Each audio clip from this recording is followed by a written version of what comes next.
Bonsoir Marc. Bonsoir Marion.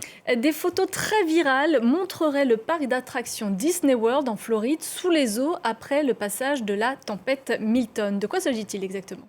Oui Marion, de nombreux internautes relayent notamment ces photos que voici. On y voit effectivement des terrains complètement inondés et on le voit ici, donc ce sont selon les internautes le parc d'attractions de Disney World. On reconnaît ici le château de Cendrillon, très emblématique du parc de Floride. Ces photos, elles sont très relayées sur les réseaux sociaux, vous le disiez, notamment sur X. Rien que ce tweet a été vu plus de 5 millions de fois sur le réseau social, mais il a également été très relayé sur Facebook, sur Instagram ou encore sur TikTok. Qu'est-ce qu'on sait précisément de ces photos ? Eh bien, elles ont été complètement réalisées via l'intelligence artificielle. Ces photos, elles sont fausses.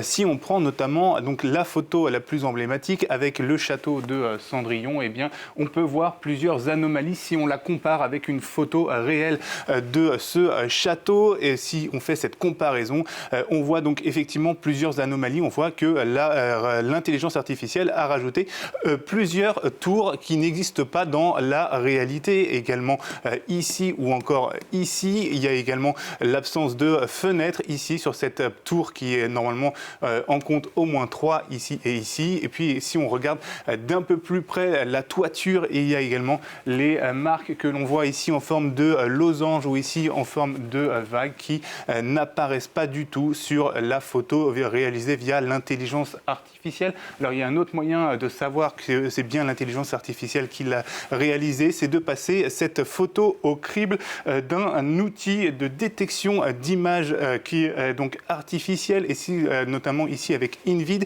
Et lorsque l'on fait ça, on voit qu'il y a 75% de chances que cette photo ait été réalisée par un logiciel artificiel. La Russosphère a par ailleurs largement diffusé cette photo sur ses réseaux sociaux.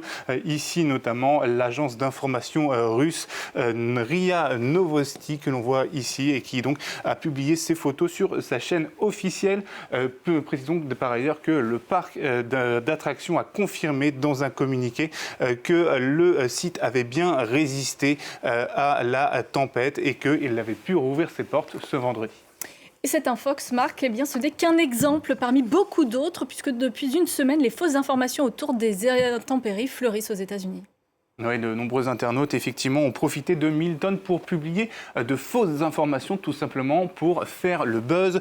Ça a été le cas notamment de ces deux photos que j'ai choisi de vous montrer. On peut voir ici, enfin ce sont des vidéos en fait, une plage de sable blanc avec au-dessus un nuage très menaçant, et on nous dit qu'il s'agit donc d'une plage en Floride avec l'ouragan Milton qui arrive. Sauf que lorsqu'on fait une recherche d'images inversées, eh bien on peut se rendre compte que cette vidéo avait déjà circulé sur TikTok le 28 juin 2021. Même chose pour cette autre photo où on voit des nuages aux formes assez bizarres. On nous dit encore une fois qu'il s'agit de l'ouragan Milton, sauf qu'une recherche d'images inversées nous prouve que l'image avait déjà circulé le 15 juin 2022. Il y a également certains complotistes pro-Trump qui en ont profité pour ressortir une théorie de complot d'une météo manipulée par l'homme et plus particulièrement par le gouvernement de Joe Biden. Et pour étayer leurs propos, comme cet internaute qui s'appelle Sam Parker, qui est assez connu sur la toile, il a été normalement plusieurs fois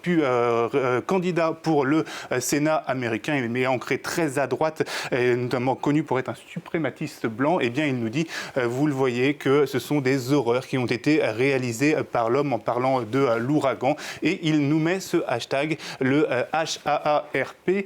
Cet acronyme renvoie à un émetteur de haute puissance et de haute fréquence qui sert à étudier la ionosphère, c'est-à-dire la partie la plus haute de notre atmosphère. Et les complotistes font croire que le HAARP est utilisé pour contrôler le climat, ce qui est évidemment complètement faux. Voilà pour ces infos intox. Merci à vous, Marc Pau, resté avec nous sur France 24. On marque une